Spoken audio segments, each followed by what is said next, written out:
Matt, could you begin by just kind of running down today's picks and what you liked about each of those guys? I think Scott called me on the way in this morning with the potential of maybe moving up. We talked about certain guys. Brandon Smith was a guy that we've targeted for a long time. I don't know, Scott, what, 6'4", 250 pounds, 4'5", 40. Part of that group of kids. He's young. He came out early. You see all the physical traits, especially in this division where you have to have linebackers who can run with tight ends, run with running backs. And so just being persistent enough to find a way to get back into the fourth. To think yesterday we didn't have a second or third. We got into the third. We were able to get back into the fourth, pick up a physical, specimen like Brandon Smith, and then follow that up by, two other of the fastest players in the draft. So really excited about, the moves that were made to get Brandon here. We'll go with Steve Reed, followed by Jonathan Alexander.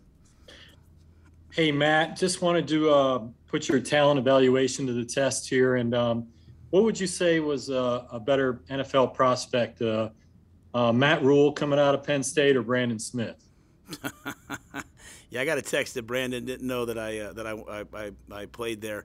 You would be surprised that there's not a lot of pictures of me hanging at the Penn State football facility, save for LeVar Arrington, Jack Ham, those types of guys, Shane Conlon. But in all seriousness, Brandon's got all the tools to be a great talent, a great player. Now it's up to the real work starts, right? You take guys coming out after 3 years, especially with the COVID year. Coach Franklin and them do a great job, but we really have to really get them here and get them to learn our system so we can get them on the field as fast as possible. Hey, Matt, I assume this is the case, but you did recruit Kalen Barnes, correct? Yeah, I recruited Boogie and then coached him for I guess it would be 2 years now. And what do you remember of that time, and how is it to bring him, to Carolina, somebody that you knew ahead of time? I think the biggest thing is, he's, I remember, he went and raced, Schwartz, he ran like a 10-100. I mean, he's a track athlete who plays corner at 6 foot.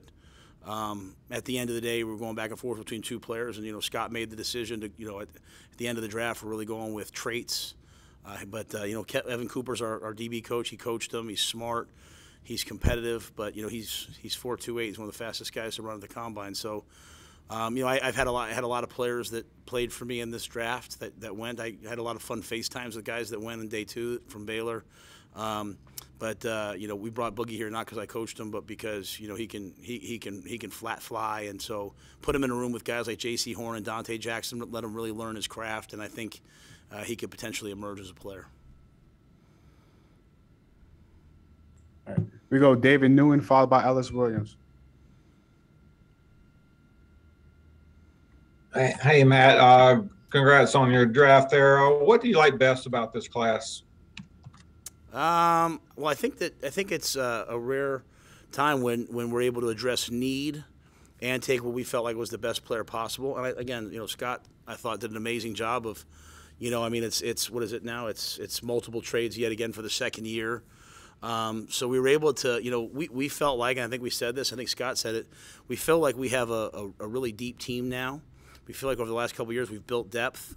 Scott's done a great job of going out at the 53 cut at the end of the year and bringing guys in to build depth, and we wanted some impact players. And so, to me, Icky has a chance to be an impact player. Helping our offensive line, which has been obviously coming out of the end of the season, something that we wanted to improve. Matt Corral's a guy that we were talking about, being a day 1 pick for us. For whatever reason, he was available in the 3rd round. We made the move to go get him. But then I think the athleticism of today, to take Brandon Smith. Barno at I don't know, Scott, 6'5", 6'4". He ran 4.38, and then Boogie at 4.28. I think having guys who run that fast, they just make your special teams better. When a guy like Brian Burns needs a blow or Marquise Haynes needs a blow, you have a guy like Barno that can step in and has the same skill set. So I like the fact that we got targeted guys, the right guys, and then to add, Cade Mays, a guy we had ranked really highly on the offensive line, to bring some depth inside. I think that's really good as well. So I think it's really targeted. We got great value. Never thought that we'd get Icky. Fired up to get Icky. Never thought that we'd end up with Matt. We got Matt. So today was just a blessing. Is there one position that you leave the draft with feeling you got to upgrade still? Yeah, I'd say a return specialist. We need someone to emerge in that area. We have some people on our team that can do it, but we'll look into free agency and some other places for a return specialist. Appreciate it. Thanks. Appreciate it, guys.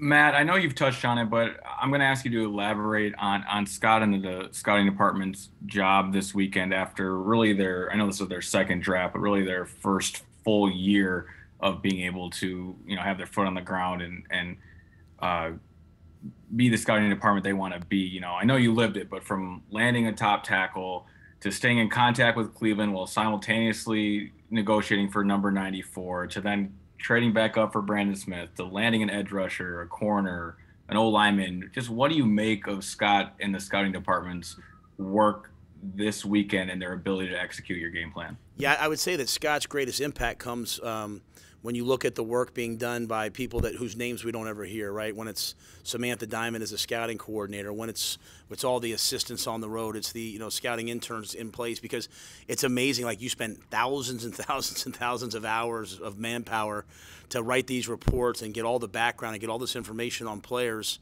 so that you can make a decision on a clock in 8 minutes. And so I think Scott has built a really finely tuned oiled machine. I think he does an amazing job of giving people a say, but at the same time having a standard for what he wants.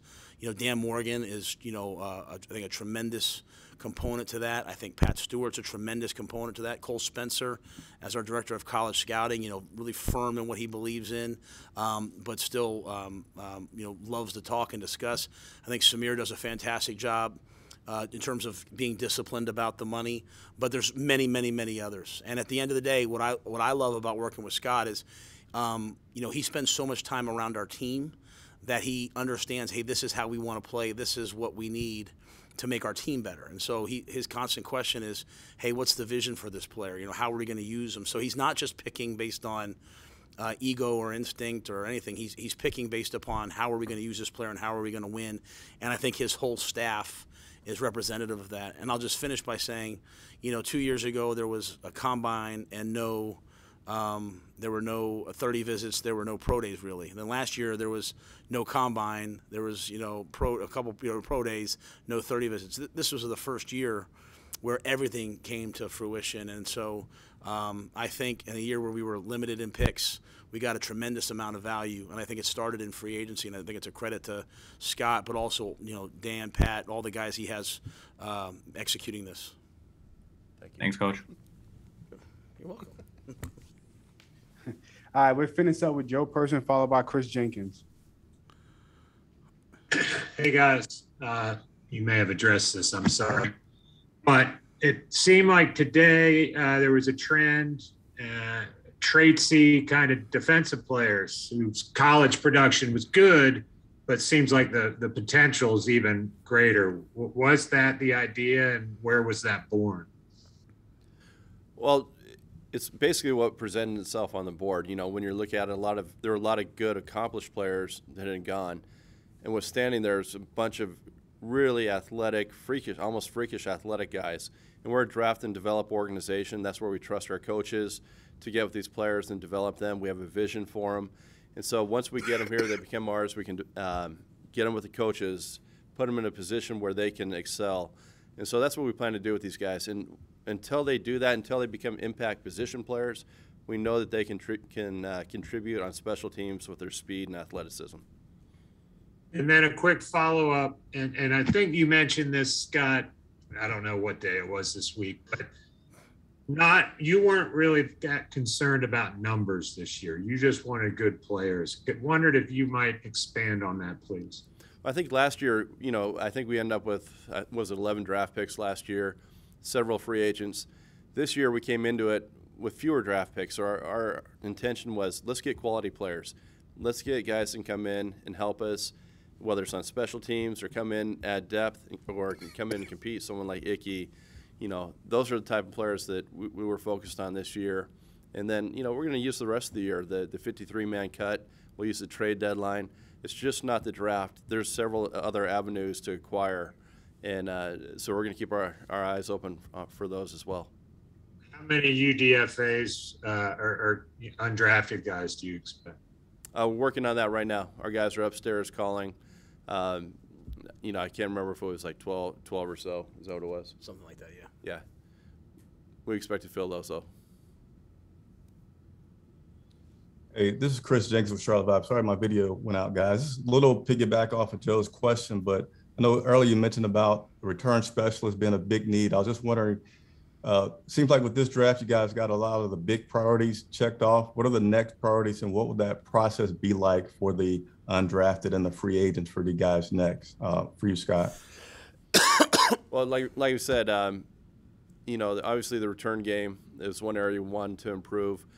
We just want to improve depth everywhere in that competition. So whether it's at linebacker, whether it's at DB, there's other spots that we're going to add to this, receivers. We'll do that, and we're going to do that through free agency at this point.